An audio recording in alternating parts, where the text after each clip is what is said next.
but we are the star pupils. All right, now you're plugged back in.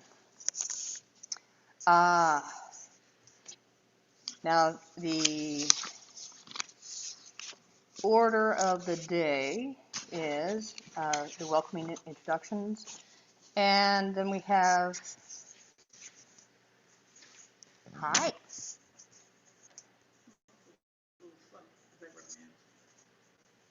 I have to figure out where the land agreement is. Where do I find it? Do you want to go to your Documents? There's that. and then can you find your There we go. The magic of there we go. life in the big city. Let's see. We have agreements and an acknowledgement statement.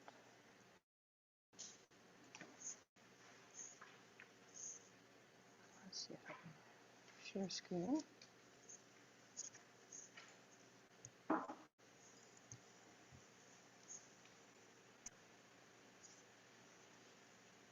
Uh-oh. What's this say? It says host disabled participant screens sharing. Are you the host? I'm the host. Okay. And I have it streaming to YouTube. Oh, good. Okay, Thank you. so do you want to post the land You acknowledgement? should be able to screen share. It's not allowing it. It's not. Okay, You, I will touch this thing so that you can do that. okay. Zoom.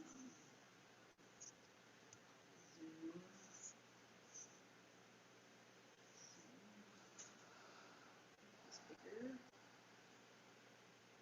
And then screen share. Multiple. Here you go. Let's try this. See if you can do it now. Yep. There we go. Okay, here's the land acknowledgement statement, and it was adapted from the Portland Metro Habitat for Humanity land acknowledgement statement. The Rose City Park neighborhood was platted in 1907, the year of the first Portland Rose Festival. The neighborhood was designed to be as a true community, as a village in a park, providing accommodation to a wide range of incomes and people. Many of the major roads were trails used by the Chinook and other native people.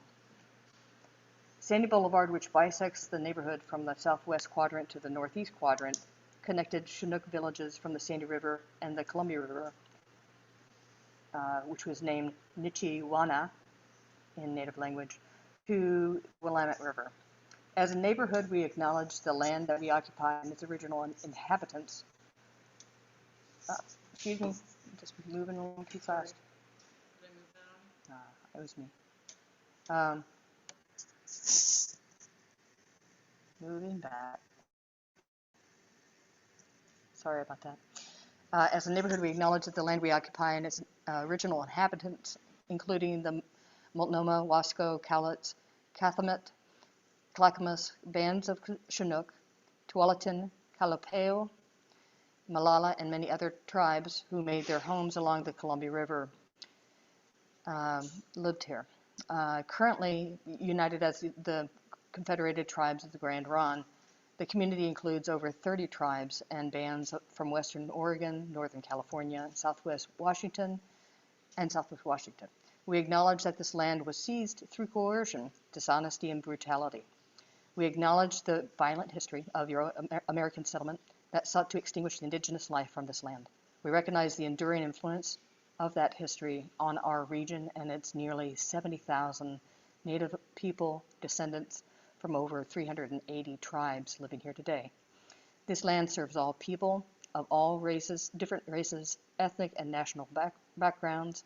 We intend to honor the sacrifices of the Native peoples by committing ourselves to community justice and equity. We pay respect to the Native peoples of this land, past and present, offer gratitude to the rivers and the forests that nourish our communities, and acknowledge our collective duty as stewards of this land. Thank you for sharing. Let me share that with you. I also am to share the reading of the neighborhood agreements, and I would like some help with this, so we get to trade off. Just read the top line. Based off the community agreements from the Done for Didi White Labor Collective and agreement principles from the Historic Albina Advisory Board. This is recommended to be used at all RCPNA activities, including but not limited to meetings, email, and publication. Take collective and individual ownership. We own our mistakes and our successes collectively and individually.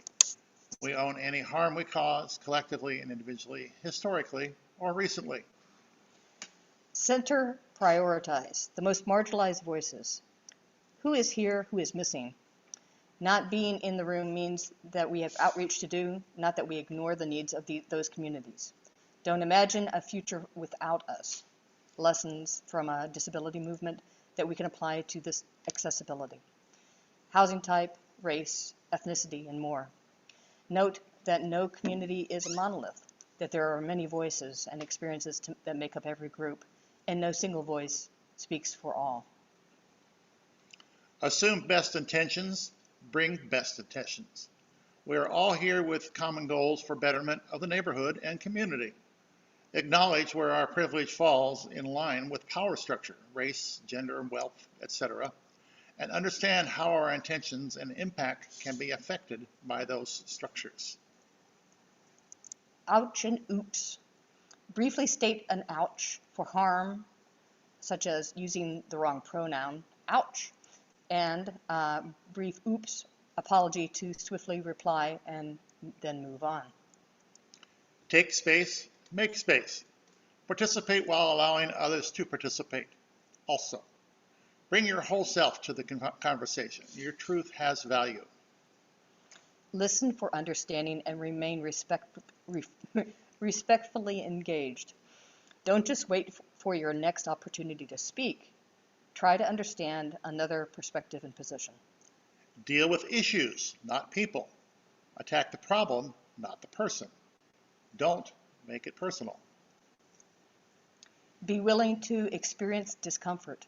Understand that no one is owed comfort in difficult conversations. We owe each other respect and dignity, but accept that anti-racist decision-making can be uncomfortable. There is no quick fix.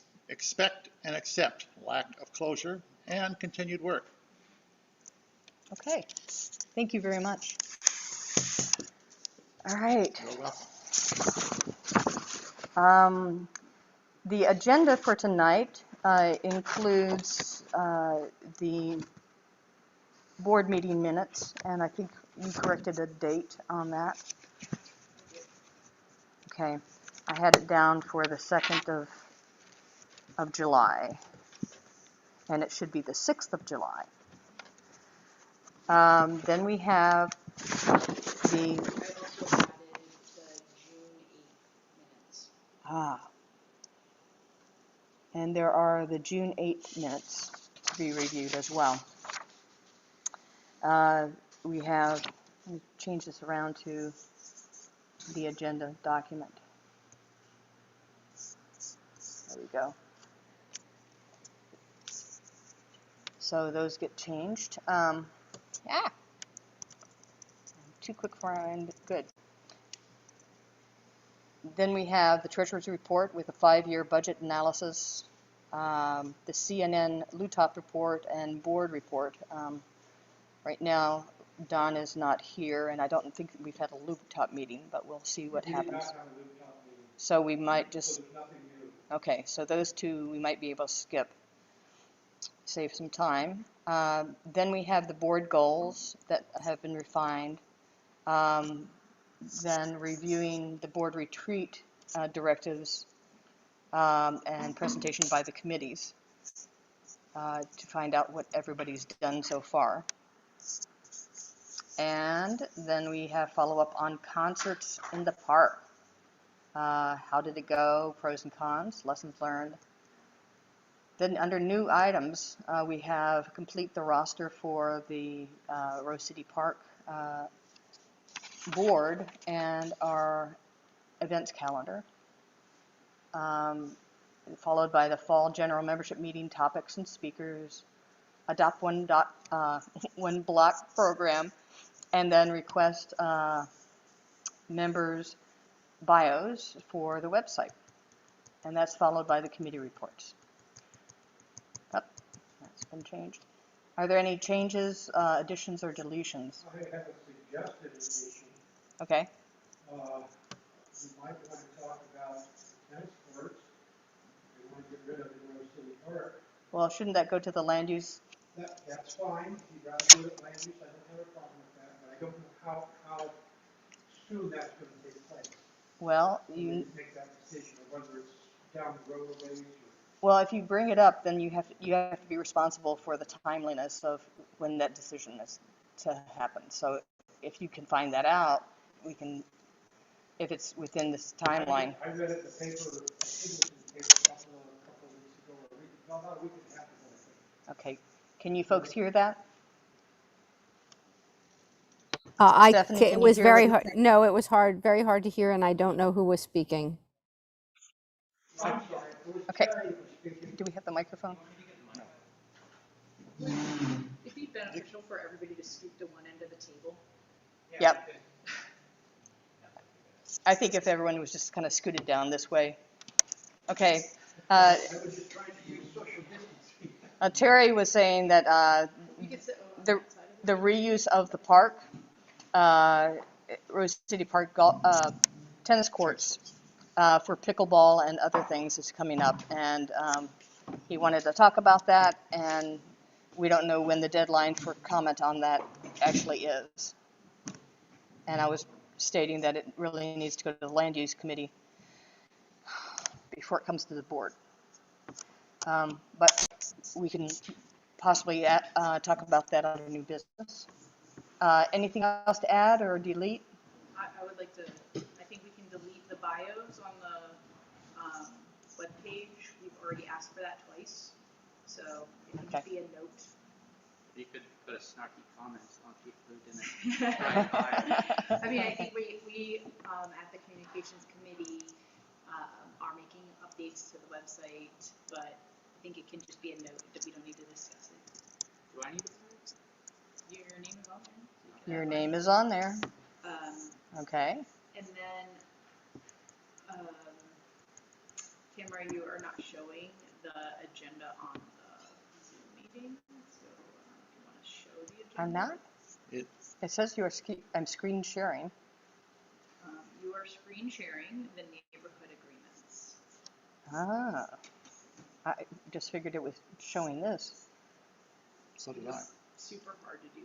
You might be sharing just a single window as opposed to your whole screen. Okay, thank you. I thought I was. Does that have it now? Yes, ma'am. All right, okay. And then I'm going to change this to the 6th. And then add, I actually changed that on the well, ones that are on the Google Drive. For you already. well, this is being shown, so I'm changing it right here. So 6/8/21. So those are the 2 minutes. Okay, and we don't have these 2 characters here, so we can basically, Tamara, yes? Terry, you're speaking again. Louder, please. Okay, yeah, I was having trouble with you too. Not you, Richard, that's Tamara. I'm trying to think of his name, Neil, one of our board members that, Neil Chadro. huh? Neil Chadro. Yes, you might ask him if he wants to come back to the board now that we're going to have in-person meetings, because that's what he was waiting for. I don't know whether we need to take a vote on that or anything, or just ask. Okay, that's a very good point. He just didn't want to do Zoom meetings. Okay, I'll add that if that's okay for folks. Um,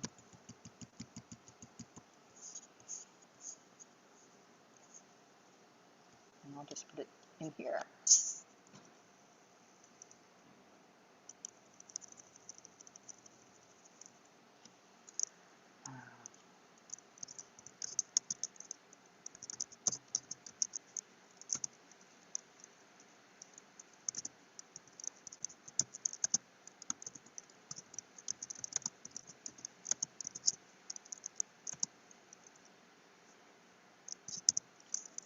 Okay.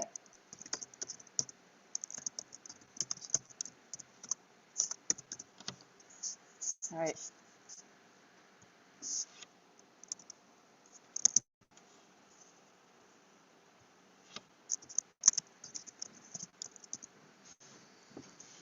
So, any other changes to the agenda?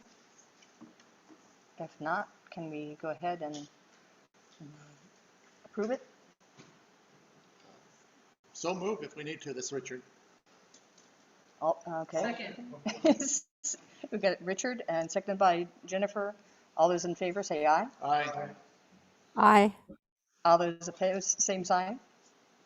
Okay, they've been passed. So now we have minutes.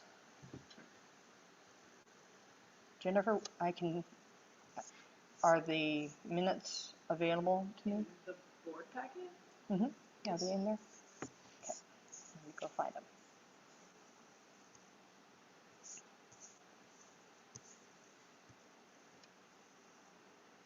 Okay.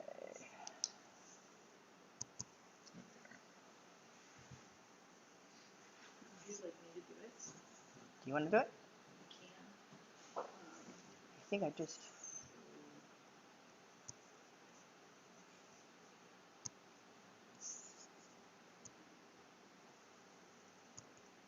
I think I just did it. I'm sure that everybody had a chance to review the minutes. And everybody thought they were good. Did anybody have comments? I hadn't had a chance to actually review the minutes. I think we wanted to talk about one where there's a letter. So in the July minutes, and let me just share this through Zoom. Is my page not showing up on Zoom? Oh, yes, it is. Okay, great. So in the July minutes, under Matt Millenbach? new business, item C, Matt Millenbach proposed that neighborhood associations slash the public should participate in the selection of historic monuments and locations. Matt Millenbach proposed that neighborhood associations and the public should participate in the selection of historic monuments and locations. He requested that a letter be sent to the city. Zoe moved to send a letter to request that neighborhood associations and the public be involved in the siting process for historic monuments and public art. Terry seconded the motion. During the discussion, it was discussed that Terry will draft the letter and Zoe will finalize and provide for board I review. have not done that yet. The motion to draft the letter was approved unanimously. So I saw this when I was reviewing the notes, thought that it was. And I apologize, I have not done it yet. I've had some other stuff. I wanted to start a couple of times and got waylaid. No worries. It's getting that intro into the letter. But I will do it. I Yeah. will It was I just, will have it by the next board meeting. I apologize. Could you have a second tea to crack it?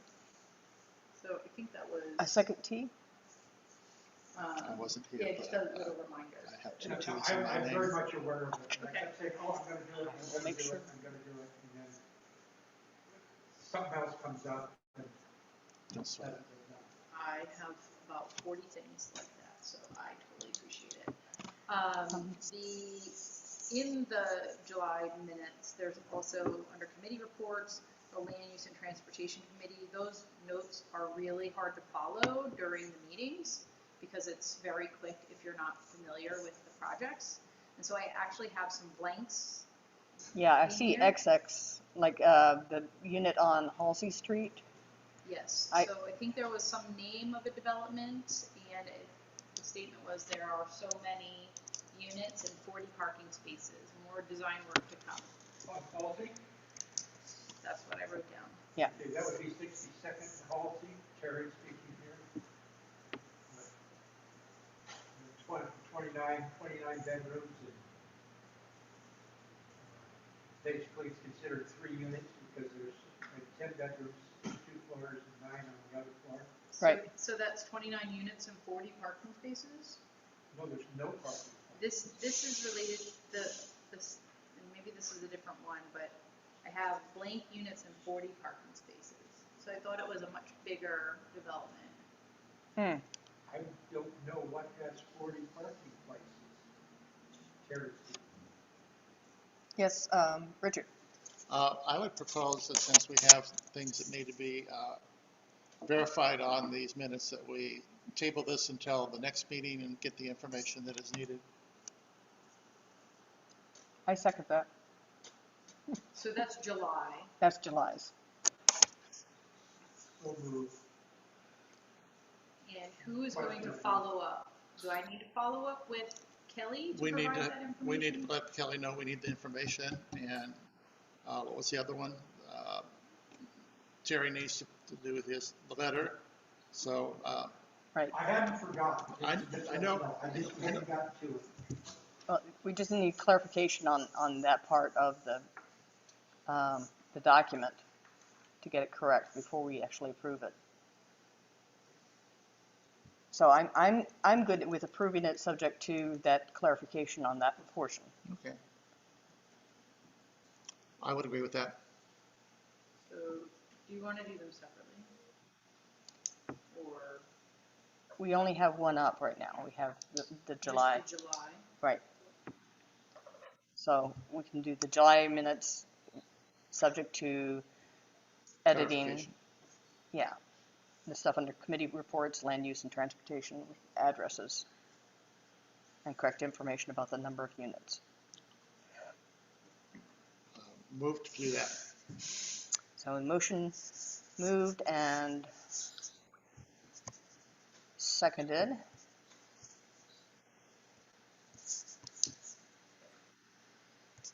All those in favor? Aye. Aye. All those opposed, same sign?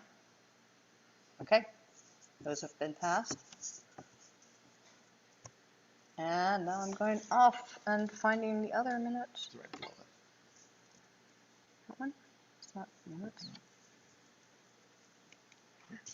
That's agenda. Yeah, thank you.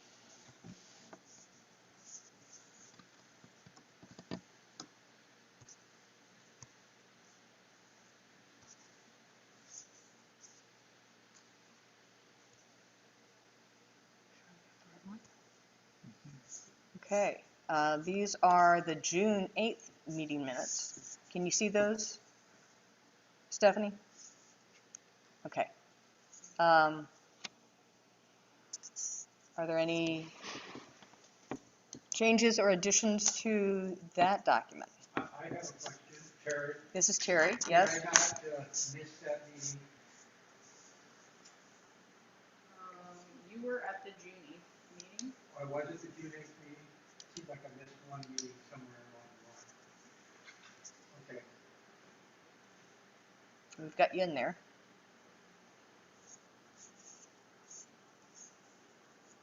And then Kate G, whoever Kate G was. 70. That's right, Kate G. All right, so I'm sure everybody's had a chance to review these. We had new business, old business, minutes approved, fundraising committee started, and land acknowledgement we got approved. We talked about that. All right, they look good to me. Are there any changes to this? I don't know. I did see here, just because we just did this, that for the neighborhood agreements that were presented, it was clarified to reading of just headings of each agreement. I don't know if we Oh, went okay. to through the entirety, but that might help save a little bit of time. Yes. And still give us, Yeah, And I make like it that. simplistic. Yeah. Thank you. Thank you for pulling that forward. Excellent. Okay, do I hear a motion to accept these? Yeah, I move to accept the minutes. Jennifer does. second, get Terry got, Terry can second the minutes. Okay, all those in favor say aye. Aye. All those opposed, same sign. Okay, it passes. Excellent. So now we are back to the treasurer's report. And you need me to pull forward your that document? probably would be helpful. You can do that.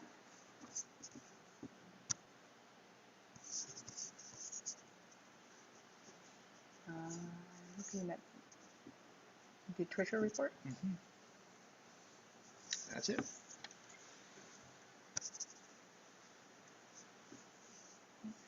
So,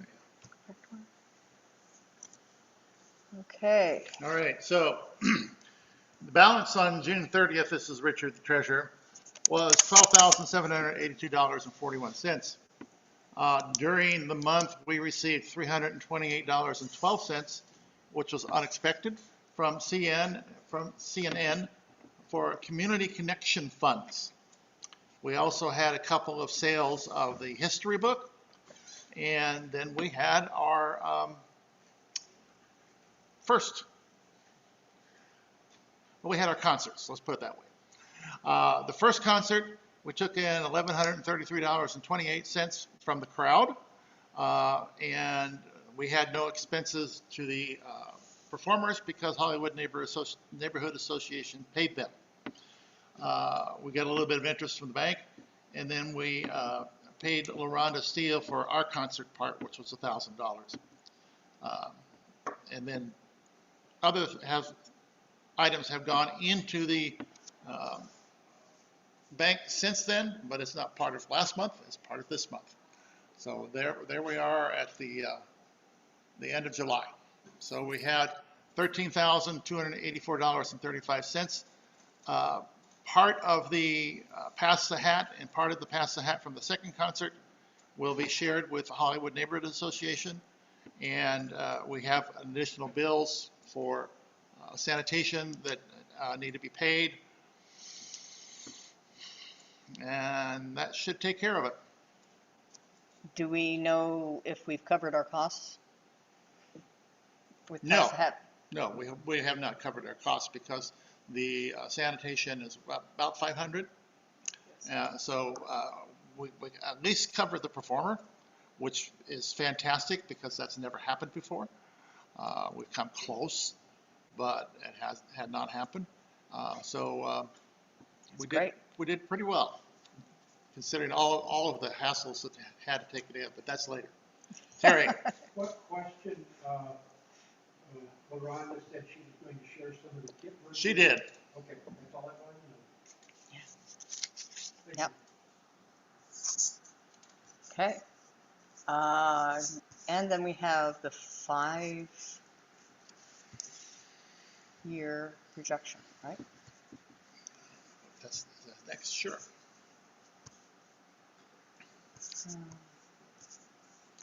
Trying to find it. Sorry. Well, you had it.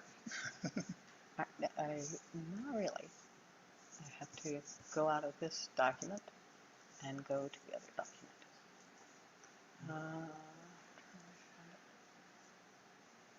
Sorry, my eyes are not what they used to be. I know, me too. Yeah, right next to him. Down one. That one.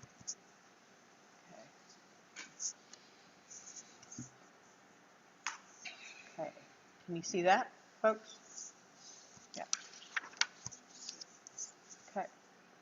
So if we want to concentrate on the 2021-2022, this is going to be our basis for starting to look at what the budget for this year will be. I put in my best guess on what we're going to get from CNN. The annual report with the state is always $50. The loss from the concerts of $3,500 will not be that. We're going to have a little bit of adjustment to that, and it's probably going to be less than $500. The COVID-19 funds, that was part of this year. A little bit of interest. We continue to sell books. We're looking to get $2,000 in newsletter ads. Our printing of the newsletter would run us $31.60. Zoom and websites are pretty much set. So I would imagine once we make adjustments that we're going to end up with a little bit of a profit without doing any of the awards that we have done in the past. There's a zero up there. So we need to look if we're going to do Walker Awards or if we're going to do high school awards for graduation events. And that's something that we should look at. Again, we don't have much in the way of income coming in. It's going to just come from CNN and our community partners and the newsletter ads. We've had some discussions about doing some other items, something about the neighborhood garage sale and how we can maybe possibly monetize that. I'm not sure how that would work, but apparently there are other neighborhood associations who have made somewhat of a go of that. And we've asked folks down at City Hall to please help us get back our cleanup so that we can do things in the fall and perhaps get some money from that. I don't know that we've gotten any response to them yet, but it's still early. So this is kind of part of the fundraising budgeting committee report. And again, I need to get things from people out there. Our intern Joe has a comment. Joe. So I've heard a lot of people making some pretty good suggestions on how we could raise money. And I think we should create like a Google form or something that people can submit their ideas on so we can have them all in writing and the committee can determine the feasibility of each of them. I like that idea because then we don't have to say, well, somebody said it's going to be in there. Are you up to doing that? Yep. Excellent. Thank you. Great. I like that. Yes. And Thank you, Joe. we will send that information out to the board list once we have it set up and going. Will it give me a spreadsheet for forms? Okay. Import right into sheets. I would say once we do that, we can put a pitch together and send it out to all of our contacts on our email. Oh, yes. And Blast. problem with that is we got in the communication today, said, I'd love to use MailChimp if I could figure out what the login is. And I looked at the information that I have, and I don't have a MailChimp login. Nate, from Nate. Nate has it. Okay, good. Okay. That would be helpful. Yeah. That's for you if you want it. So we really haven't had a formal meeting yet of the budget committee, which so far is me and Stephanie and Joe and yourself. Right. Okay. Do we want to plan one, or do we want to do the survey and wait for some results to come down, or what's going to be our strategy on that? One possible suggestion for the budget committee, we talked about the Rocker Awards. I kind of like the idea of giving out an award, but maybe we could dispense with the monetary part of the award if we need to, and limit it to one per year. Thank you. Reduce the monetary amount. I mean, it's a thought, because I think the appreciation is getting the award and not so much the monetary part of it. In past award winners have been surprised that there was a monetary award. They went with it. Oh, I get $100 to go with this? That's okay. And then others have also said, no, I don't want that, and Or have donated returned it back, donated it back to us. So it's just a thought to Yep. pass on to the No, committee. it's great. Um, Yes, Stephanie, Stephanie. Where could a person find out the criteria for the award and the awards and, just what awards we give and that kind of thing? that's a very good question. And I would say They've never been created. okay, if I That- could work with someone who has some institutional knowledge, I would be happy to kind of, work on making a statement of what the awards are. Okay. And yeah. Wonderful. I would love that. The one person that was going to do that had stepped down from the board. So that's what happens with volunteer organizations. We have good-hearted folks, and then they disappear. And I guess a related question, which doesn't need an answer immediately, but ideally the awards should tie into, honestly, to recruitment and fundraising. So a sense of why we think we give awards would also be useful to me. Do we want to talk about that right now? Why do we give awards? I'm interested in the answer. To me, it comes down from tradition. We started doing it as a way to honor a long-time chairperson, and it has the vagueness of how we decide who gets it has hampered some of the real, wow, this is really great that so-and-so is going to get this award. And I think there have been times that we've just kind of scrambled to see who can we honor and how can we give them their $100.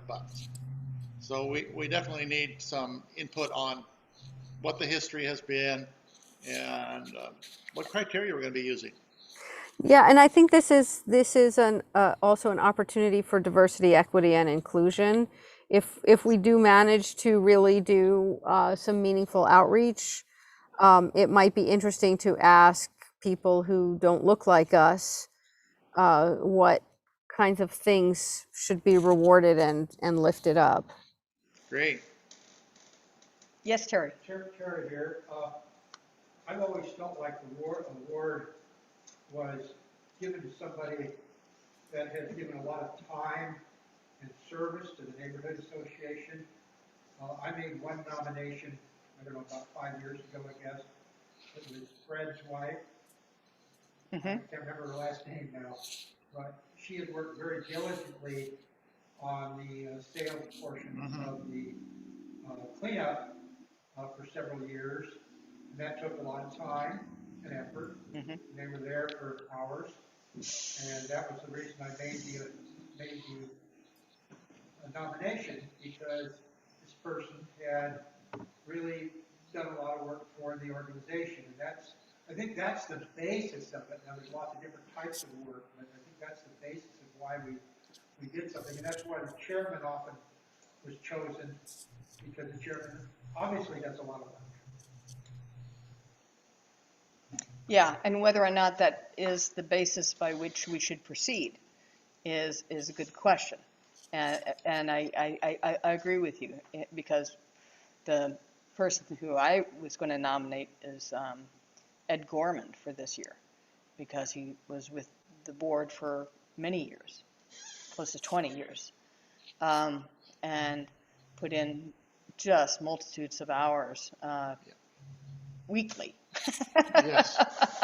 So how do you give an award for that when it's just phenomenal how much work some people put in? But I agree. I think this is an excellent idea or opportunity for diversity, equity, and inclusion, and trying to find what qualifications will bring that forward. given that the majority of our board is white, Anglo-Saxon, not necessarily representative of the full breadth of our neighborhood. So I'm wondering again if we can have Joe do another Google form that would ask for people about, what do you think should be qualifications for the Walker Award? I can create a Google form across the entire thing where it's like select the committee that you want to suggest and you could select the thing. Mm-hmm. And so that we don't have to have an individual form for each thing. Okay. Okay, so create it for across. Got it. So, yeah, I would hope that we would, I mean, maybe do some outreach to some BIPOC organizations or, I don't know, businesses that are in or near Rose City Park to get to hear some other voices about what kinds of things deserve awards. If we broaden our idea from service to the neighborhood organization, maybe we could broaden that to service to the neighborhood, and the question of what that looks like. I mean, that leaves a lot of room for people on the neighborhood who do a lot of work for the neighborhood organization, because that is really service to the neighborhood. Right.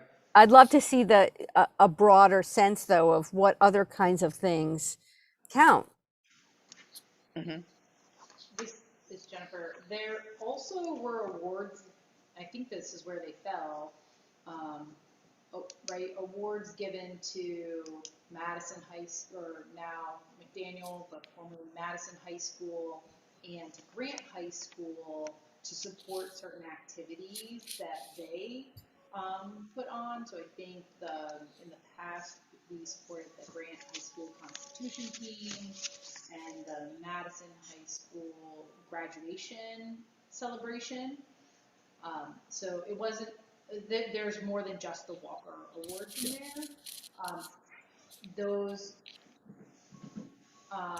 organizations, I believe, made a little bit of a pitch for so it was more like a grant than a recognition, like a specific recognition, but that is also where the monies in the budget went. Yep. So yep. This is an opportunity to change that as well, but that was a much bigger part of the financial aspect than the Walker Awards. So Yeah. Yes. $1,000 versus $200. Right. It was $1,000 this last time, I think, or $500 the year before. So it really is a substantial amount. And we also did other awards besides those two. We did stuff for the playground, and I believe we also did something for the Oregon Food Bank. Yes, we did. So,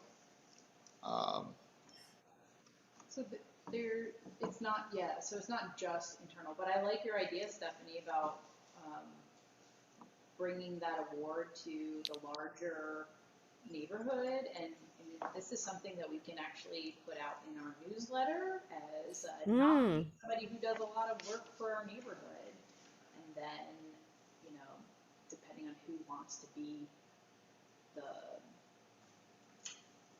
evaluation committee for that, they're essentially I think there's criteria that are developed before, and then you just evaluate against the criteria and recognize somebody who does a lot of stuff. I'll bet here, Terry speaking. Terry speaking, yes. Are you, Jennifer, talking about or? Sorry, there was noise on the line. I did not hear what Terry had to say. he's still mumbling it. He's still working. I'm trying to speak a little louder here. I'm speaking through a mask, so it's. What I was trying to decipher from what Jennifer was saying, whether she's talking about monetary or giving a person an award like a plaque or something, which is what I had suggested with the Walker Award, that maybe we don't do the monetary thing. I think if we are going to be broadening our monetary thing, then we need to be asking the city maybe through CNN, you need to help us with our finances a little more, rather than us trying to come up with some sort of a fundraiser that's not going to go very far. Okay. Awards aren't necessarily fundraisers.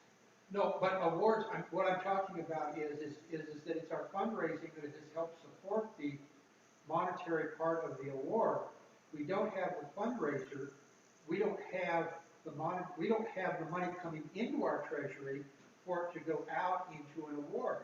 And that's all I'm trying to say is that I think that if we're going to look at a broader spectrum of handing out dollars to somebody, then we need to ask the city or CNN or something. I mean, and CNN is strapped too, so it would be CNN asking the city, saying you have to financially support us a little better to go ahead and do this.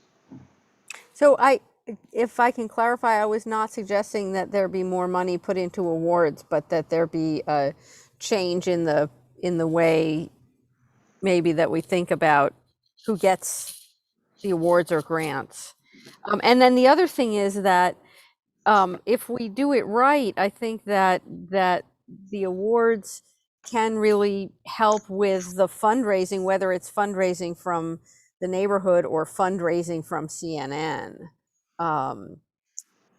If the awards are well done and tied into the mission, then it's an opportunity for us to say, look, this is the kind of great thing that we do with the money that we do have.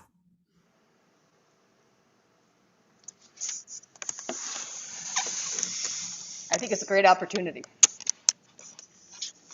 And I also think it's a great opportunity. Like, this is a good time to like evaluate it.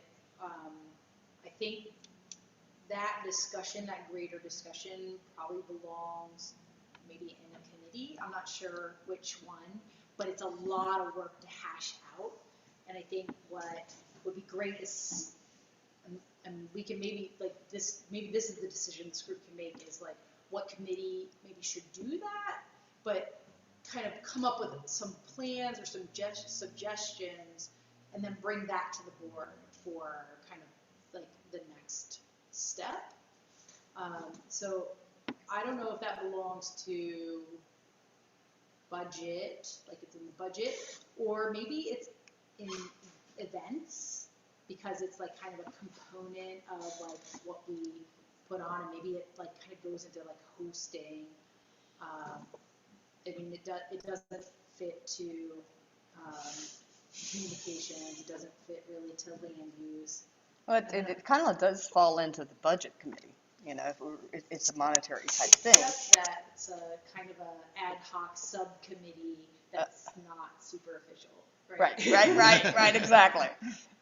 I would suggest that it goes to the events committee, and then we do some real work as an events committee to become more formal. We might announce the Walker Award at our concert. If you think about in terms of acknowledging our presence in the community, and saying, hey, we're a viable group, and this is our volunteers we're awarding the Walker Award. And those have been announced at the concerts in the past. We just did not get our act together to do it this year. We could also announce them on our social medias and the website and such. And to Stephanie's point, this could be a draw to people. I mean, if somebody they know is being recognized, that might bring new people to that event, and be at the concerts, which I love, or some other event, and General membership meeting in the fall. general membership meeting. If we do a neighborhood night out, any of those things. So I would move to take this discussion to the events committee. Okay. Can To Stephanie join the events committee if she wants? I don't know. You didn't want to be in the events committee. Yeah, could I join, the discussion of the events committee? I mean, I don't think we tattoo anybody when they come in to the events committee. So I think you just come in and like be a part of whatever you want to create. We're pretty loosey-goosey right now, so I would just suggest that conversation be held and presented, and if we're like realistic about folks' capacity, November. I think in November would be a reasonable timeline, just because we don't have a October board meeting, and so in the September board meeting, I don't foresee that stuff being hashed out yet. So like at the November board meeting, I think that we could have a robust plan to present to the board for the awards that will be generally passed out in 2022. So. Does that make sense to you? To me, yes, that makes a lot of sense to me. And I'm also beginning to think that the garage sale is probably also an event that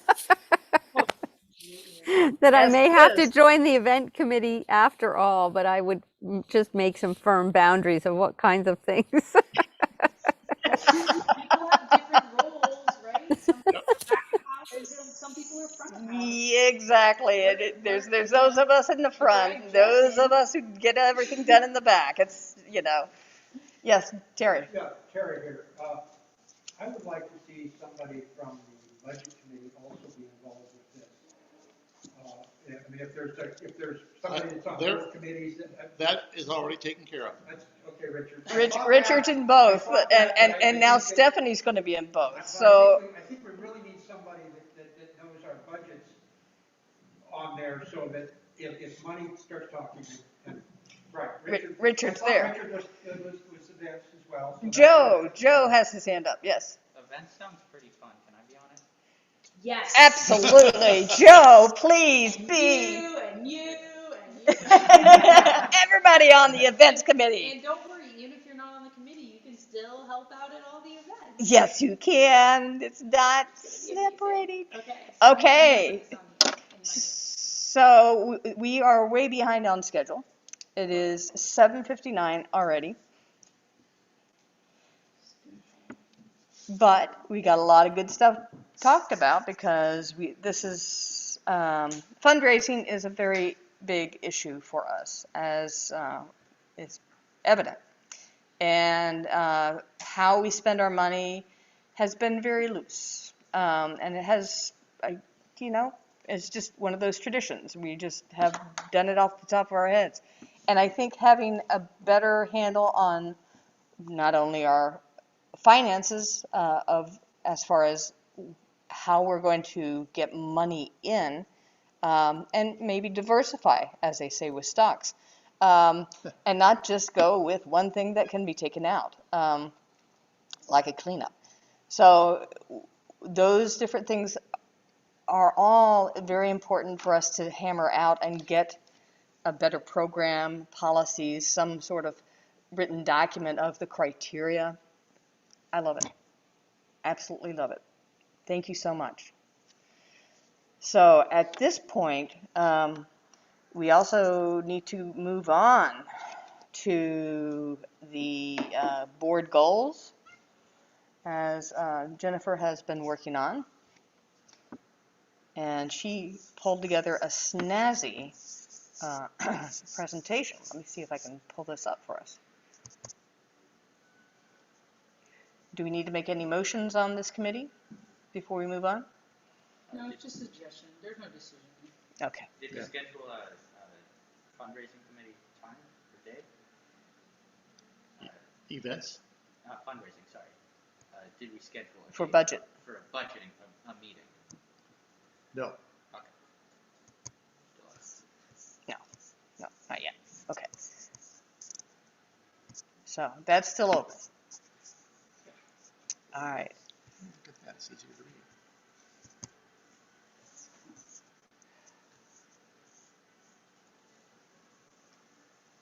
Okay.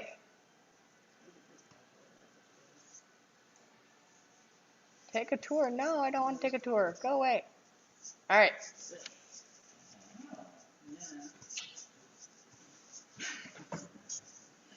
Sorry, I'm sharing my screen, Stephanie, with the other people at the table. Yes. sharing screens. No, I can't see that far. Do I press present? I think so. We can see it. Can you see it okay? Okay. So, see if I can get this to move.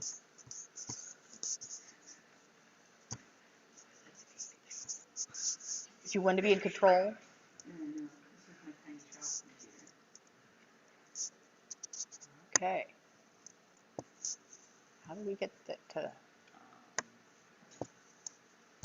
You might might have want to to go into hit present. presentation mode. Yeah, hit present. Okay. Oh, and Oh, there you go. Now I can read that. Okay. Oh. Now it's presenting without me.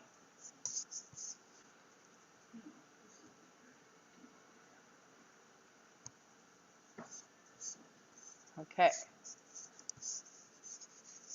So, go back here. Efficiently manage administrative affairs for Rose City Park to facilitate action at the committee level is one goal. Oh, I was trying to go. Go back. Yes. Check your there and see if it gives you. Exit the full screen. See if that gives you. No, it's still not going to give it to us. Oh. I think the fact that you increased your screen size. I think it's just the So control minus a couple of times. No, No. I think it's No, just I think it's, if you just read that to it, or increase community representation and engagement, was that what it was? And it'll show up on a later slide. I think we can just go forward. Okay. All right.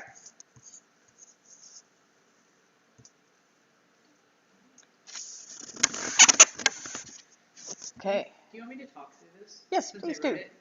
I would love for you to talk to it. I will put mine on mute if you want to talk. Yeah, well, okay. I don't think you have to. It might give her an echo chamber. Yeah, you have, one of us has to mute. Good? Yep. Ready. Here you go. You don't look like you're on mute. No, it's not good yet. Oh, okay, great. Microphone's totally off. All right, so what I did is I took the 8 goals that Tamara had pulled together from our our working session. Sorry, back in it's still March, and then very I echoey. consolidated into Hold 2 on. goals. Oh, She can't hear. Yeah, it's very echoey. Tamara, if you could mute on can your just do it on computer, your- that would be very helpful. Volume on. Okay. Okay. Can you hear me now? Can you hear me now? I can hear Tammy, but Tammy, if you would mute so that we can't hear you, then we won't get the echo from Jennifer. Got you it. need to mute your mic and speaker.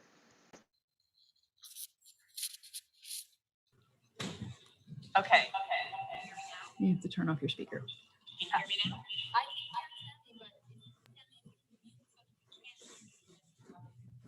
Your microphone's on, just go to your speaker. Right? I just do my computer.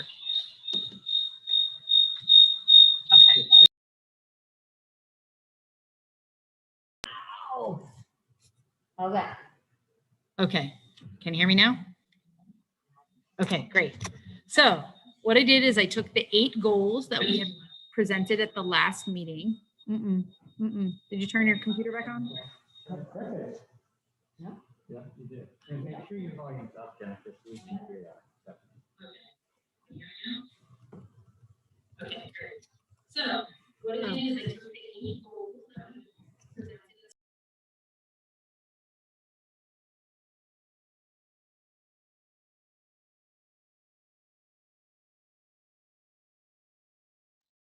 Okay, now I can't hear anybody because Jennifer is muted. Jennifer, you are muted. I cannot hear you. That's why I just heard myself speak. Okay. So I just got I unmuted. Yes. And how about the speaker? Put your speaker back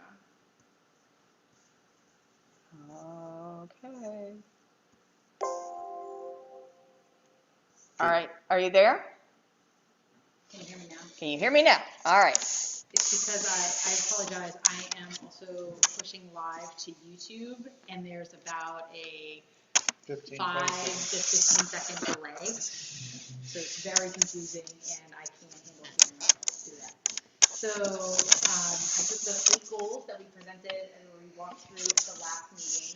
Those 8 goals were derived from the responsibilities and objectives that we discussed at the March whiteboard session, at the executive session.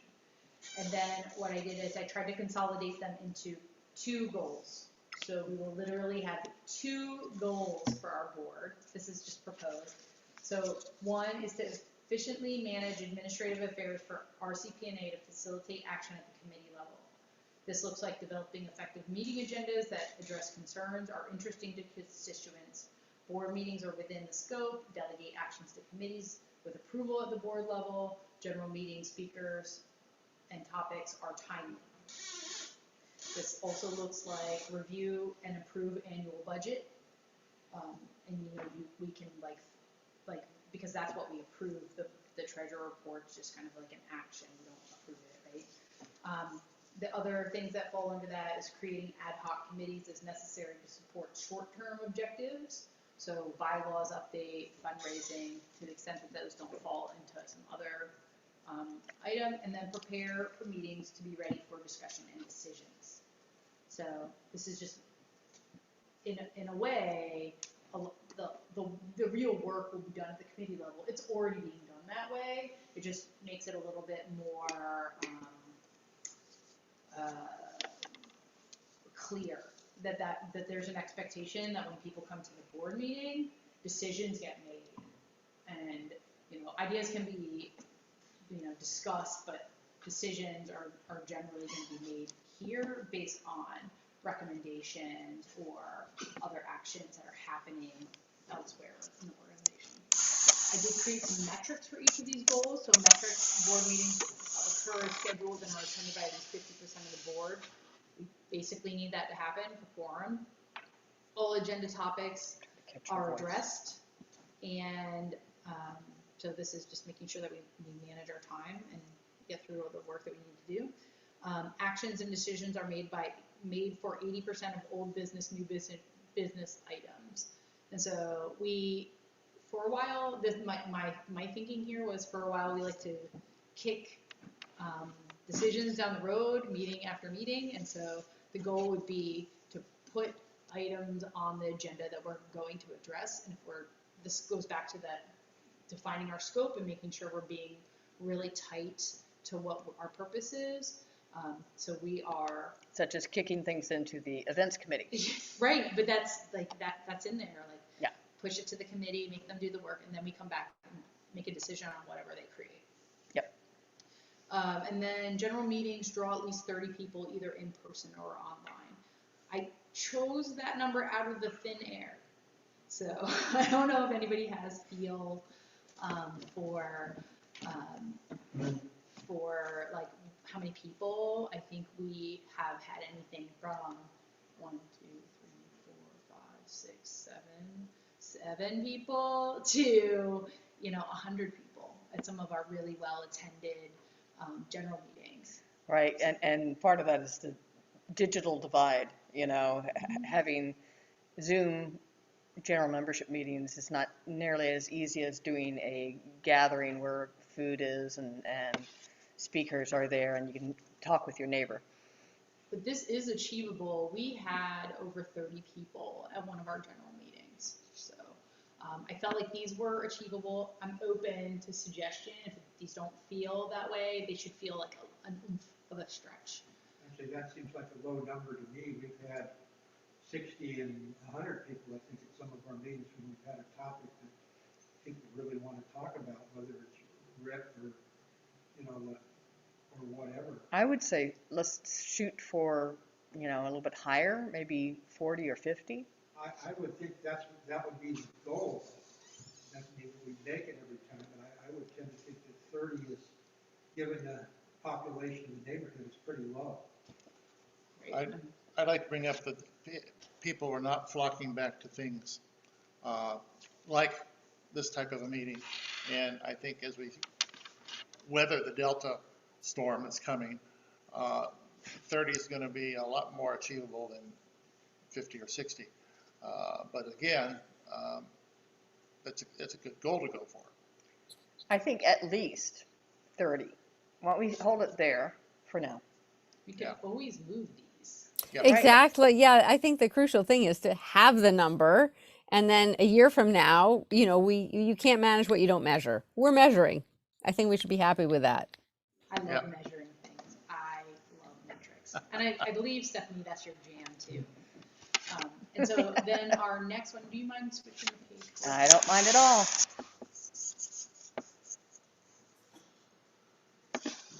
The second goal that I gathered out of the notes, and then Pam's revision, and this came out a little funky in the circle right now. Yeah, oh well.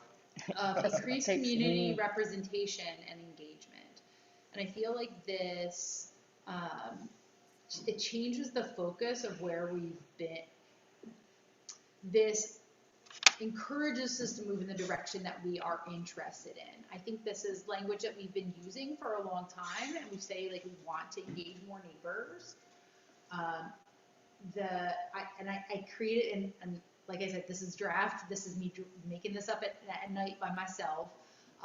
So I'll let you hear them.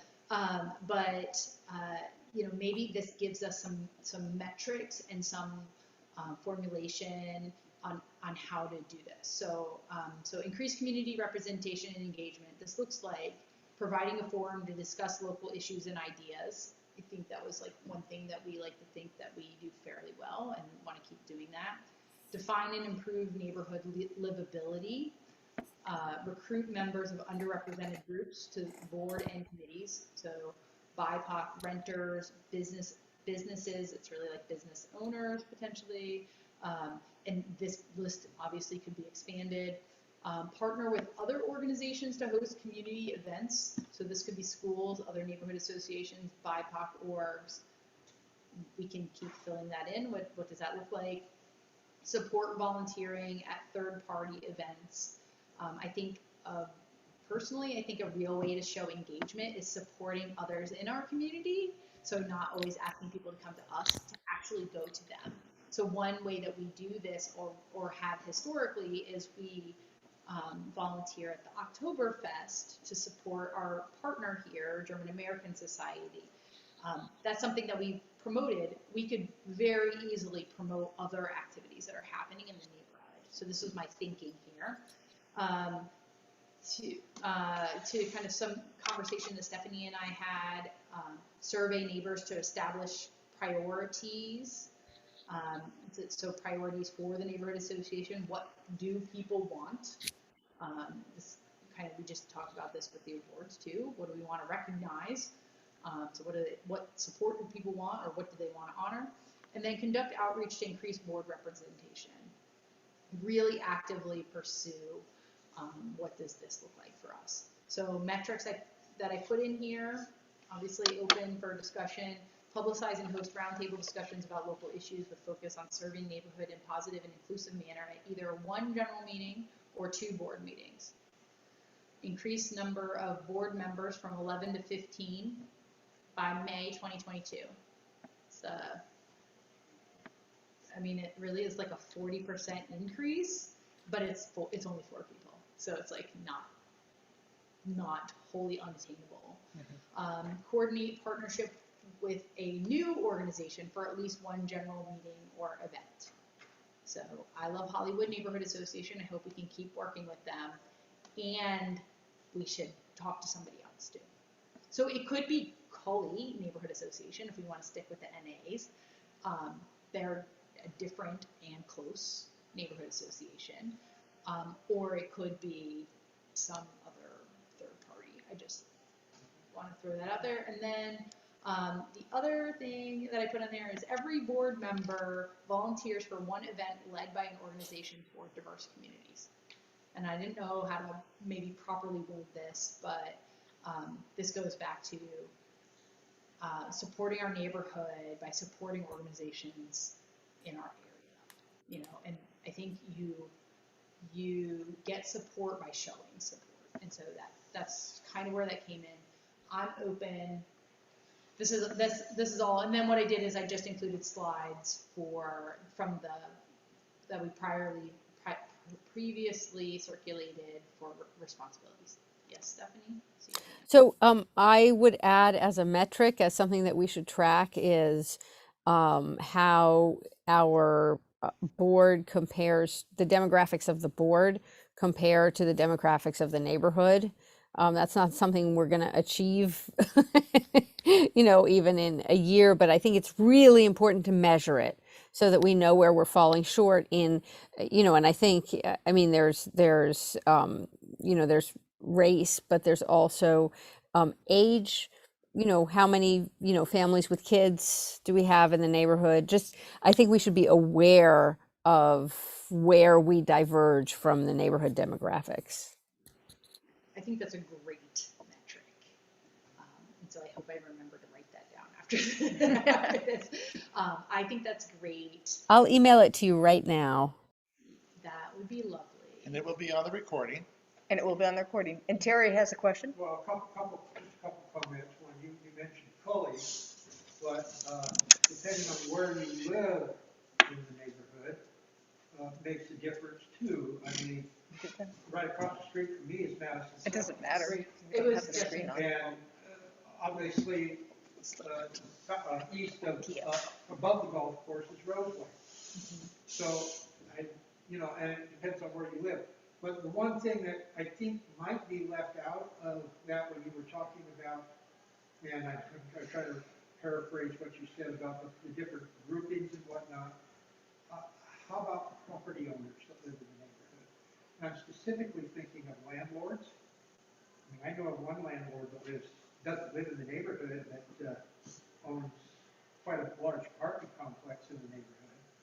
You know who I'm talking about. Mm-hmm. I mean, if that is a community that we feel is underrepresented and should be here, then we should I absolutely. look at what's happening now with the COVID thing, and the rentals and whatnot, and the landlords are getting really hurt on this because they either get 80% if they want the money, or they have to wait and hopefully somebody, the renters will pay them off. So I'm thinking that the landlords in the neighborhood are important to our neighborhood, and maybe we need representation on the board or within the committees or whatever from people that actually own property that's leased to somebody else. I'm a landlord. You're represented already. What I'm talking about. I own the house next door. Joe has a comment too. Well, were you talking sort of like in representation in terms of employment and not just direct demographics in terms of family and gender and race and stuff? I was just, she went through a whole list of different people, and I felt like, property owners, that a lot of things will impact their property. They can lose a tenant because something happens on Sandy Boulevard and the tenant doesn't have any parking, so the tenant leaves. But I also was thinking of the landlord issue that's going on, with landlord-tenant issue that's going on with COVID right now, and the money. So I'm just thinking that we probably ought to consider having representation from property owners. I don't want to just say landlords, but property owners. But like people whose income is affected by our decisions, not just directly people who lease property. Yeah, I think it's really, those are really important relationships to build because those are people with a stake in the neighborhood. Mm-hmm.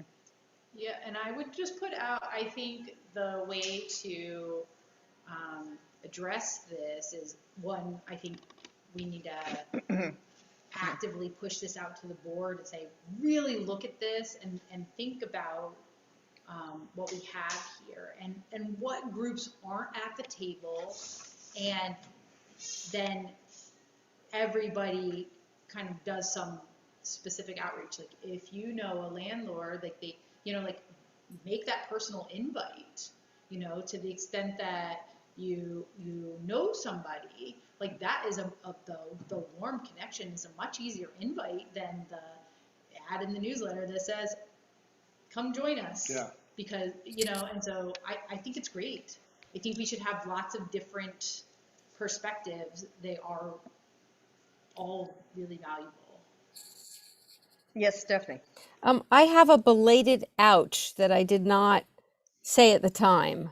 But when we were discussing the event fundraise, the awards and having it be on the events committee, and I said I would like to be part of that. And then there was a comment made that someone who understands the budget should be part of that. And I just, that's an ouch, because I don't have the institutional history, but I understand the budget. Richard laid it out really well.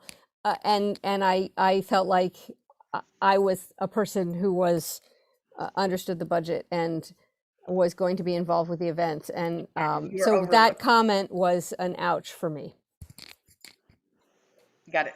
Thank you. Okay. Okay. All right. So, So I guess our question here is like, what do we want to do, like action wise? mhm.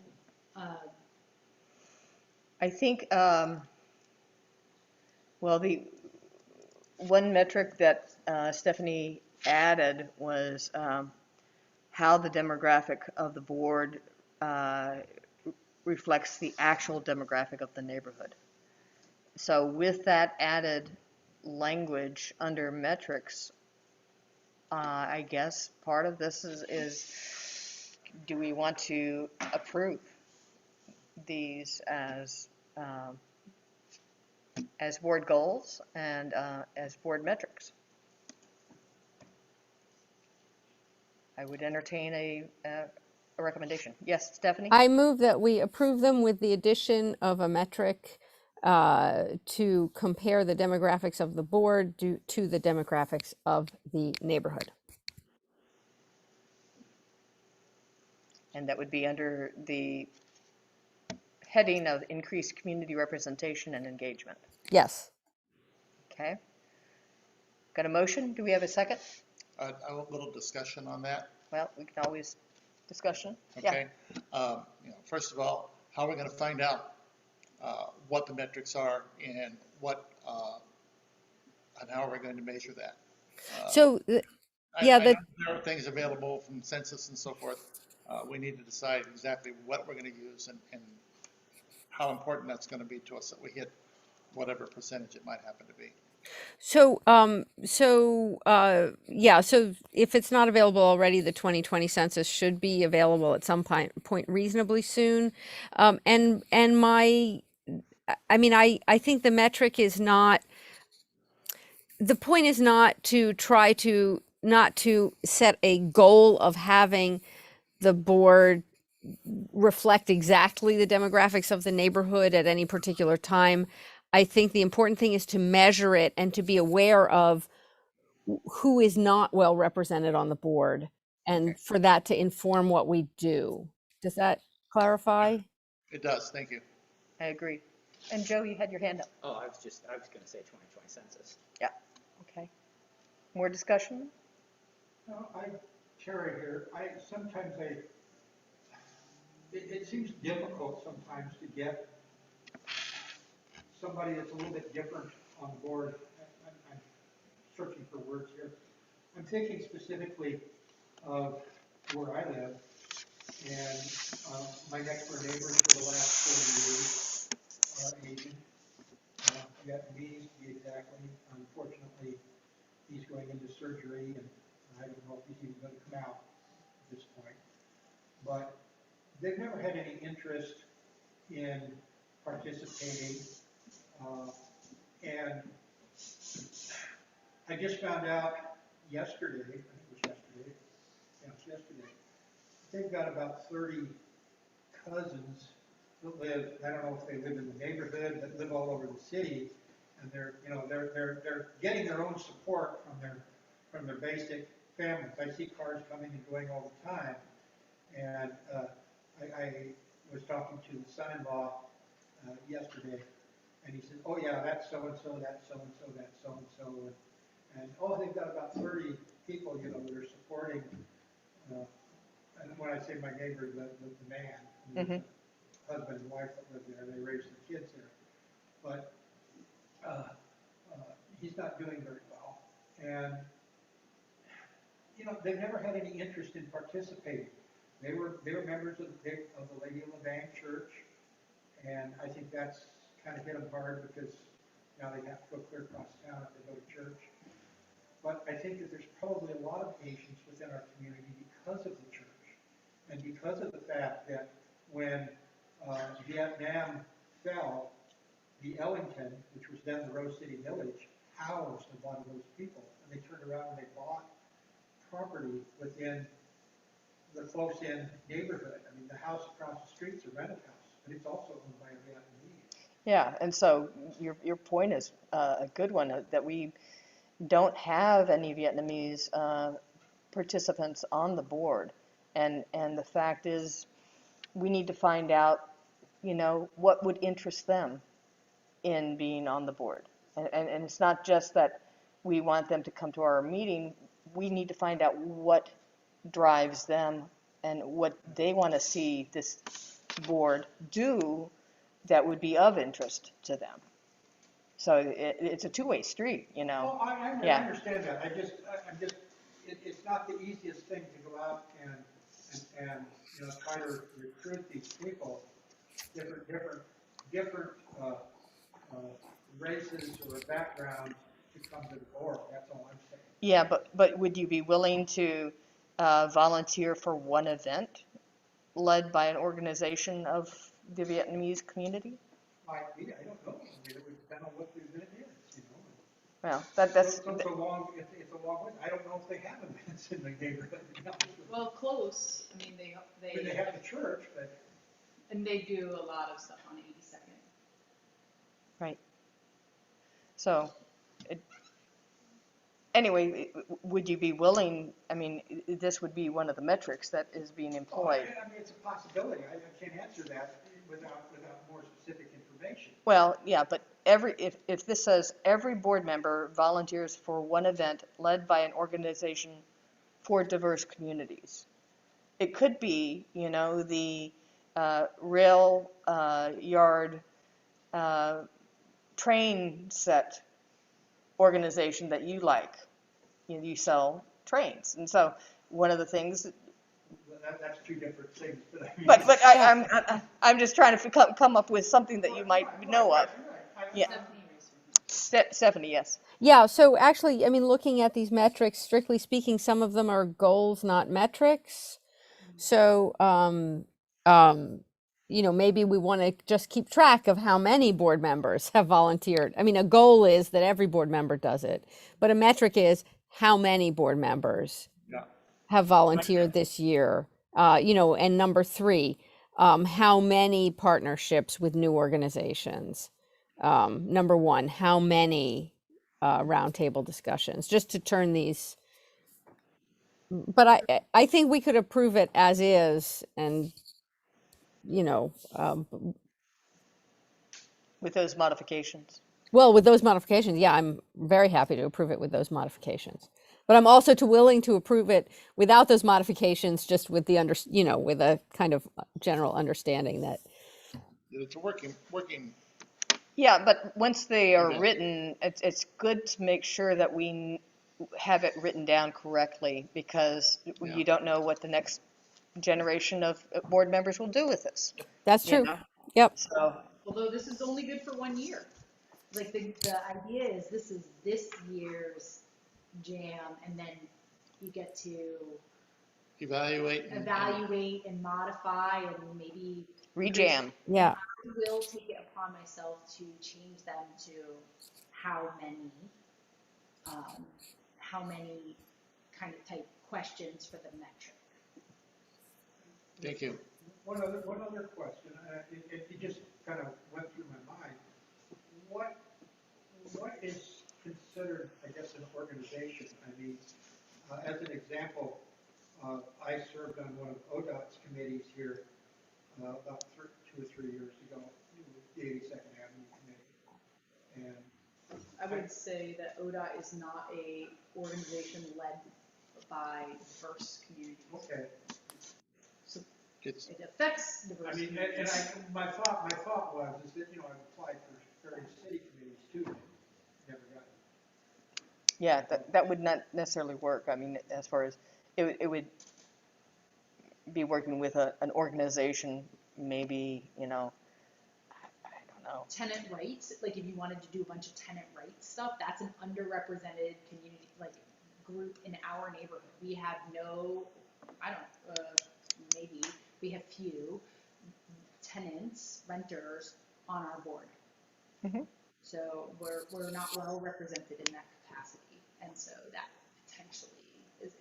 But if I'm transparent, my objective is in the BIPOC or other marginalized communities, as what the consideration is there. Support those that need support, type of thing. Okay, so we have a motion. Do we have a second on this with the modified metrics? I'll second that. Okay, seconded by Richard. Any more discussion? I have one more thing. Do you think we need to have more folks available and weigh in, or are we feeling good about just approving this with the current attendance?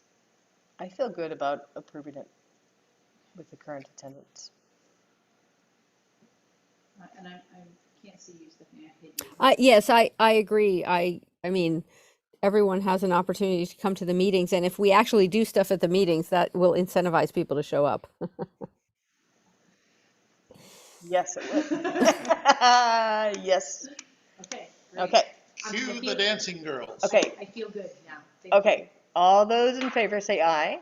I All those opposed, same sign. Okay. Motion passes. Thank you so much. It is now 8:34.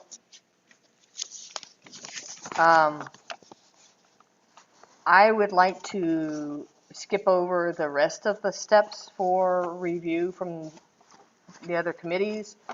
I had written something up in draft form from the Diversity Committee in response to the comments. We can talk about those at the next meeting, give people a chance to read through them, if you would. I do think we need to do the follow-up on picnic in the parks, and whether or not the events calendar is correct, and what we can do about fall speakers, and then what else? I think that's, We've got to highlight. It's not anything burning as far as well, Jeff's here, land maybe he has use. something to tell us. Jeff might be able to tell us something about the playground. I did get a briefing from Joe on July 17th. He had a meeting with Cynthia Castro, the policy advisor, and Rubio on May 18th. And they're looking for support from the commissioner regarding our playground project, in terms of financial support and what that might look like. And so his objective then is to get some goals for parks. And if we do not have park support, then we would look at disbanding the fundraising campaign. And they'd have to make some decisions about what to do with the funds that have been received so far. But so essentially, they are waiting for parks to respond. So I will follow up again with Joe and bring this back to the board. Question, where does the parks, is it the parks board? Is it the, there's a parks board or a group of people that are supportive of the Parks Foundation? That's right. Where do they fit in with this? So they did reach out to the Parks Foundation. Foundation, and the Parks Foundation directed them to the commission. So My understanding from Joe, correct me if I'm wrong, is Joe asked them to clarify the amount it would cost to do the improvement that they're proposing. And because the Parks Department keeps on fluctuating all over the place with wild numbers, and without a solid number, you can't really say, we're going to go for this number to the public. And that's been one of the yeah. problems from day one. Cameron, Terry, Cameron, are you talking about the general budget or just the Rose City playground? Just the Rose City Playground. Just the design that they have come up with. Okay. Okay, let's step back and do the follow-up on picnic in the parks. How did it go? Those of us We who had an incredible number of people show up at Norman Sylvester. I didn't do a head count, but I would imagine it was upwards of 200. It's a lovely evening. Music was fantastic. We were able to get everything put together with the limited amount of volunteers that we had. It was very difficult to do that, and it was very appreciative of former board member Rob Coleman to have us drive his beast of a truck to handle the stage and to get it back and forth. It was a very late night getting that one returned to where it needed to go. The band took their time leaving, and it was about 10:30 before we got things finally finished for that night.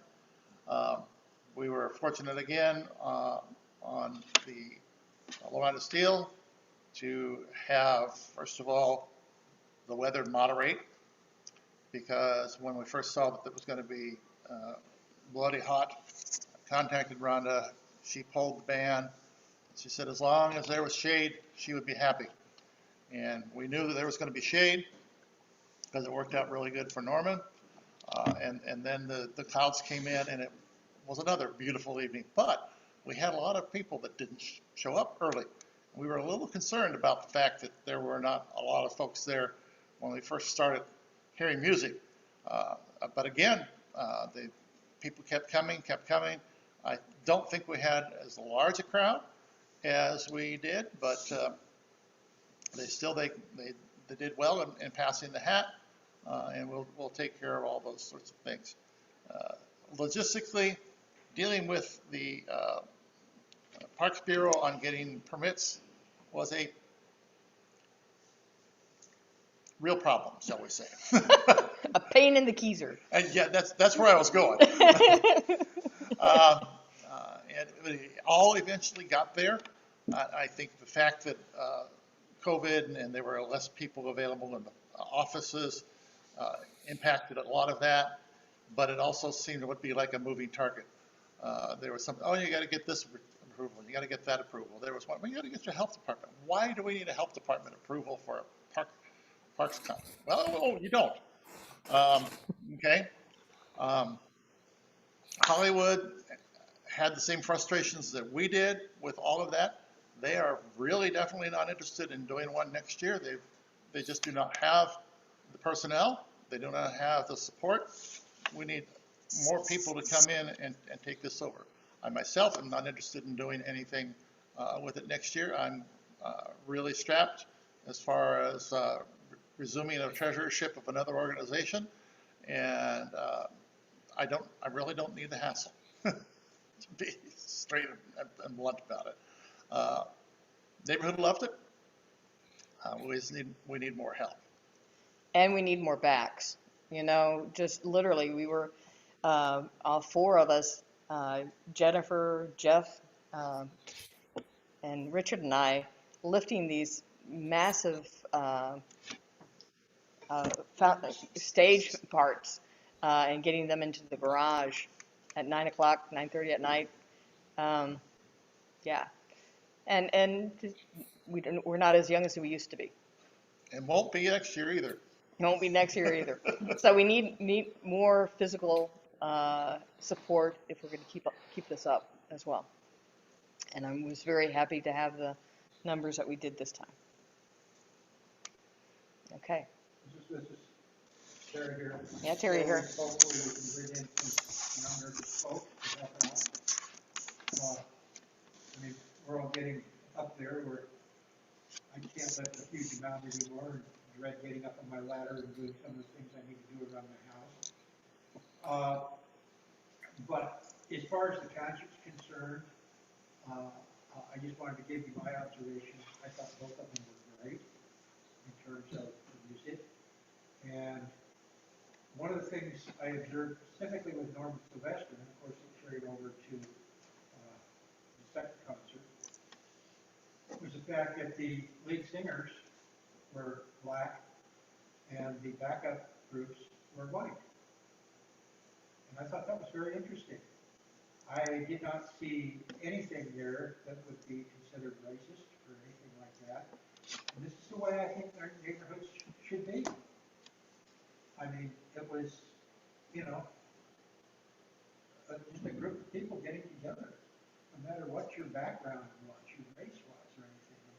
And I know that the singers were appreciated, the backup musicians were appreciated, and it, you know, I noticed that because there's been so much talk about it on the news, it, you know, is at the forefront of just my observation. And I did get there late for Norman Sylvester because I had another event out of town, and the music was going when I finally did get there. So It was a nice mixed crowd too. yeah, oh yeah. I mean, it was. I got there probably about 6:45, so the music hadn't been going on too long. Well, I just thought both the concerts were, and I'm sure that the neighbors, or at least the people that I talked to there, and I haven't talked to my next door or my neighbors, one over across the street that were there afterwards, but they enjoyed it while they were there. we got to move on. I thank you. I wanted to also thank Joe for his physical prowess and skill and standing up on the back of the bed of the pickup truck and helping us get everything strapped down and move through. And so thank you, Joe. It was great having you there.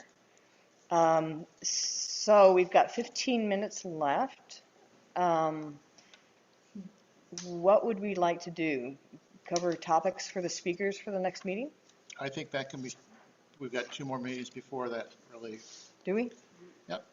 The deadline for September, well, we got one September more 9th is the deadline for newsletter. Right. So that means it would be best to find out who we'd like to draw at the meeting, at this meeting, so we can get them in August, anticipating. Okay, Does that make sense? it does. And I think just to hit the complete roster and event calendar, I can send out an email that asks everybody to review their contact information and fill it in if they have not already done so. So now you're talking about directory and the meeting schedule? Yes. Okay. Yeah. Jennifer, it would be super helpful if you, at least for me, let me know, you know, like you need to do X, or second best is We need your know, address. We need your address. Oh, okay. Thank you. And I send it to Jennifer or somewhere else? Yes. Jennifer. Thank you. Or actually, you can just type it into the document that I'm going to put in the Google Drive. Ah, yeah. I'll do both. And on the roster, Heidi did send me a note that she may have to be stepping down because of some conflicts that have arisen in her family. Is scooping up a lot of her time. I think a family member may be ill. So I asked for clarification whether she wanted just a couple months off or whether she was stepping down permanently. Haven't heard back. So I'm hoping to contact her again. All right, fall membership meeting. Who do you think would be a good draw if we're actually going to be able to meet, even if we don't meet in person? it'd be nice to have something exciting. Yes. Tenants' rights. Say what? Tenants' rights. Tenants' rights. That's not a bad one. I like that.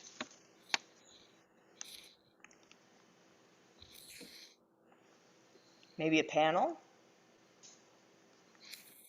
We wanted to throw out some ideas for things that people are interested in. Let's go for it. And not that I have any, I like to start with the topic and then try to come in. What do you think, Steph? Oh, I'm wondering if we could get a couple council members or other city officers. On what topic? Public safety. Okay. Or anything, but that's what comes to mind first. Joe's got it. Yes, Terry? I'd like to see Megas come as a new commissioner. I mean, we've had the other commissioners, the ones that have been in office, at one time or another. And what departments does he? Well, he has, what does he have? He has, I think, the Water Bureau, which isn't very exciting. But, I mean, just to generally talk about City Hall and what's going on down there. I mean, it's like it's this far off distance place right now. And he was on, one of the TV stations did an interview with him. I don't remember which one. I think it was two. Just recently here, the last couple of days, and he was talking about the police force, and he felt like we were understaffed. Okay. It's not his department, or it's not his bureau, but I think there's issues that he can bring forward and have a discussion of, because he's probably one of the most level-headed people down there. That's my opinion. Okay. I mean, I don't make And Joe? So. What was your suggestion? I was going to say by extension to Stephanie, gun violence and shootings and such, but that's I didn't hear what you said, John. like gun violence and stuff. Oh, okay. You hear that, Stephanie? I did. Thank you. Yeah. I mean, we're just shooting out ideas. I'd be interested to catch up with the Portland auditor who was voted in just a year or two ago, new person. Seemed pretty dynamic, and would be interesting to hear from her now that she's in office. I didn't hear what you said. Portland auditor. Auditor? Okay. How about somebody from Office of Community and Civic Life? I might know somebody there. Because I know they're going through a big rebranding effort.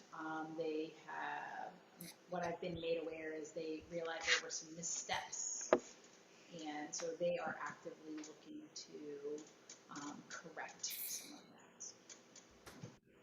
that. And I mentioned Joanne Hardesty, right? She's in charge of that. Yeah. There's also some people out there that feel very strongly that needs to be, that Office of Civic Life needs to be moved over to Megan's portfolio. And there are some pretty strong names behind that. But we don't get to change that. So. We don't get to change that. No, Stephanie, hold on. Stephanie speaking. Yes, Stephanie. Yeah, so I have just another idea. Oregon has a new director of elections, and she lives in Roseway. So I personally think she's pretty spectacular. So that might be interesting. And she might, since she lives so close, she might do it. Oh, given the amazing dirt that's going on right now with the stifling of elections across the United States, it's be timely. It'd be very timely. And actually, I mean, I don't know if this is double, self-dealing, but I can speak on that topic too. Yeah. Speaker number 1, Stephanie Singer. Stephanie! You're invited to our general meeting. Yes. October 25th. Absolutely. You cannot refuse.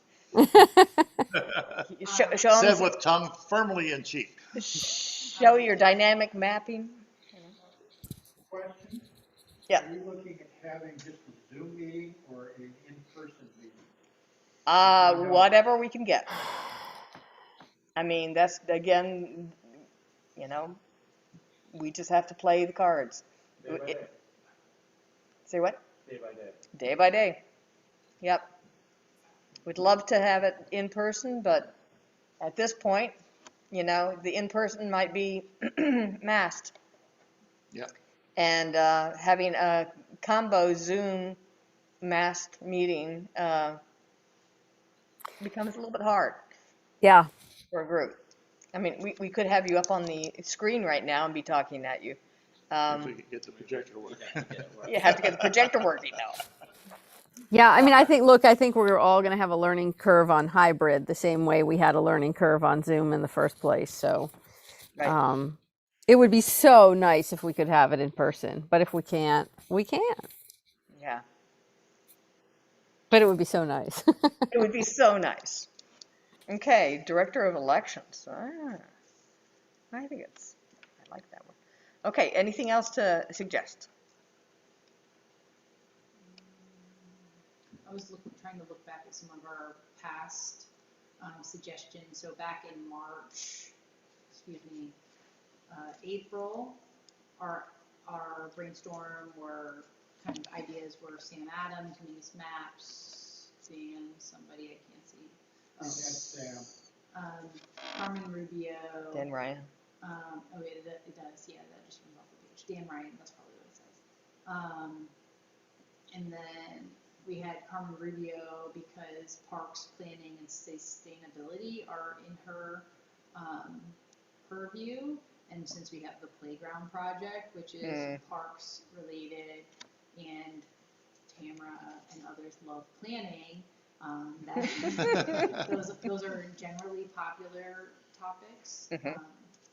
So that's some of what I had. There's also the tennis court issue with the parks. Yes, tennis courts is definitely another thing.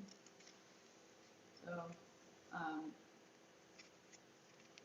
don't know, I can add that to this too. One of the items that is coming to the land use and transportation is PBOT is proposing to make permanent some of the slow street barricades in our neighborhood. And it may be good to have them present and able to answer public questions about what that means. They're already doing it in Southeast Portland. They've already done it. Yeah, we're having a big meeting in September on this topic, and with the idea that we notify properties on either side. But I would like to get notice out to the public in general, and that could be a roll-in for a presentation at this event as well. That's by PBOT? Yeah. That's also hard to see. Portland Bureau of Transportation. So does anybody have any feelings of something? So here's what I wrote down, so just so we can, tenants' rights, council members on public safety, Mingus, Portland Auditor, OCCL, and Joanne Hardesty, new director of elections, Carmen Rubio because parks, playground, tennis courts, slow street presentation by PBOT. Yes, Joe. If we were doing public safety, wouldn't we want to also get the mayor in here since this department is police? I thought Joanne Hardesty has a police. I thought Mayor Wheeler was the Mayor police Wheeler. commissioner. Well, someone made the point that council members, I mean, even if the mayor decides who's in charge of which department, council members have say over budget and things like that. Take 3 votes on the council to do something on the budget. That's true. Only I 3 just votes. I mean, I know the mayor too, and I just think that he's in a situation where he's not going out and visiting the public right now. I could be wrong. Cameron, you know him too. I just know that, you know, they're doing the whole idea of the recall of Ted Wheeler. And so I think he's kind of hunkering down at this point. I don't know. That's a better word, yeah, hunkering down, yeah. I just don't think that, you know, you could ask, but I don't think that he would choose to come at this point, where the others are more likely to. Yeah, and I think the others are probably, because they're not under a recall threat, they're probably more likely, it's probably more likely we'll get some like real discussion from them rather than campaign talking points. Yeah, good point. Yeah. And it would be great really to get a sense of them, like, the mayor's in the news, right? Carmen Rubio, it would be great to get a sense of the other members of council. I'm just gonna throw something out as far as parks is concerned, and could be part of a discussion if we're talking about the parks. There's some people out there that I talk to that are very upset with what's happening in parks. Obviously, what they want to do to the South Park blocks, with the fact that they're taking a lot of money to build a swimming pool over in North Portland, and they're robbing money from maintenance on the other parks, like the other swimming pools and the tennis courts and stuff like that. And there's some real upset people with the way the parks budget is being handled right now. So I don't know if that's going to play into having her come, but I'm aware of that. Okay. Thank you. I hadn't heard. You haven't heard about South Park blocks? Boy, there's some big Oh, names that are the there South now. Park blocks I've heard, but about the swimming pool in North Portland I hadn't heard of. So we have two factors, interest and accessibility, right? Because we could be super interested in having someone, but if they are not accessible for our meeting, that doesn't really help us super. So I guess we would want, like, I would look at this and say, like, what do we feel like most confident that we can make a program and then give some people action items from here? So do we have any, like, if I said we have like 6 things. Sorry, I have to lean in, Stephanie. Read my computer. Tenants' rights, public safety, Mingus Maps, Portland Auditor, Joanne Hardesty / Community Civic Life, whatever. Director of Elections, Carmen Rubio, Slow Streets presentation by Peabody. Are there any clear favorites here? Like, I'd love to have the mayor. I mean, as far as Well, yeah. talking about someone who would be a draw. Okay, I'm looking at who can we get that would be a draw. Well, there's two types of draws. But it's not a iMeds for the dog. Sorry. Tamara, Terry here, there's two types of draws. One is the individual, but the other one could be the subject matter. Right. When we had the RIP, residential infill, it was one of our biggest meetings. Mm-hmm. And you had a meeting about Sandy Boulevard, you might have a big meeting there too about Rose Lane or something like that. Right. I'm not saying you do it, I'm not saying you won't, but that type of thing, the issues, it's either a big issue that's happening or somebody like the mayor that has a lot. So Well, there's if it's two on, directions you could go with. yeah, and I like that because if you're looking at public safety, aren't we supposed to have a new committee on public safety that is being selected to review police actions? yes. And who? And how's it going? Yeah, I would love to hear how that's really going. I mean, isn't Don on that, like, one of these boards or like committees? He's or something like he's that? on a more localized representation for Rose City Park on one of these safety boards.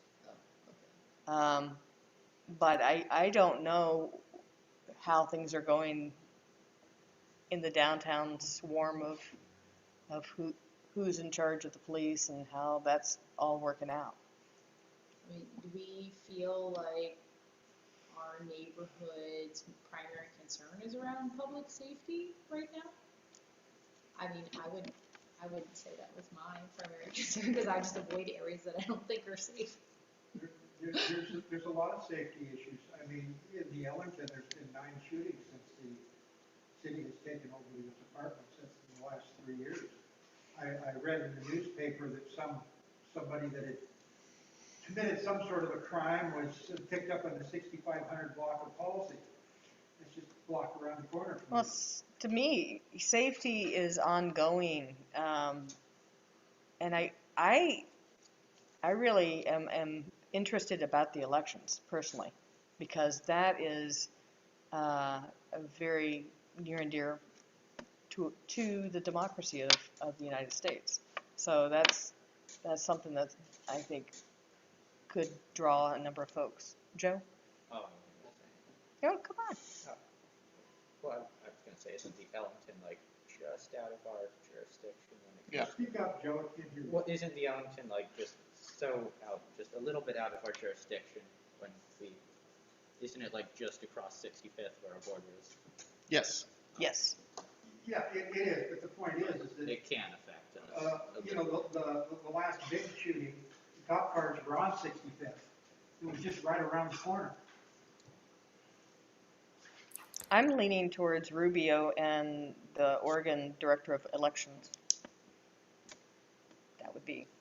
Sounds good. I think our October meeting lends itself to a discussion around elections, election rights, Mhm. the voter rights. You know, I like that. I'm also an election kind of nerd. Oh, yeah. And I personally also like parks, and I feel like that is something, if you are interested in growing the has a family with kids demographic, that there's quite a bit of pull there around parks, playgrounds, tennis Dog courts, parks. Dog parks. You know, Stephanie's got her hand up. Oh, no, I didn't want to interrupt though. Go ahead. No, that's okay. She's got a dog. Yeah, so I mean, 2 things. First of all, it's after 9 o'clock, so I don't know what what the protocol is, but 2 hours is about my max. And Closing down. yeah, and to demonstrate that, I've forgotten what my other thing was I wanted to say. Do you like parks? Oh yeah, parks. Yeah, I mean another thing that might be interesting would be to hear from the Sacramento Bluff people. I mean, I'm part of that group, but like Suzanne Briggs and Joe Bartholomew, about the cleanup of that bluff that is between Sacramento and what we think of as the golf course. Okay. You know, just All right. comment. So it's 3 after 9. Do I hear a motion to adjourn? Real comment before the motion, just to comment on. Motion to adjourn is at any time. That, Um, the community or the country is more divided than it's ever been right now. And I don't know if that's gonna play into elections or not. Yeah, I move to adjourn. Second. all those in favor say aye. Aye. Aye. Is this available? Motion passes. to- Those opposed? Same sign. Yeah. Okay. Is this available online to change? Okay. I've got a couple. All right. Thank you. Thank you, Good night, Stephanie. everyone. Closing down the meeting.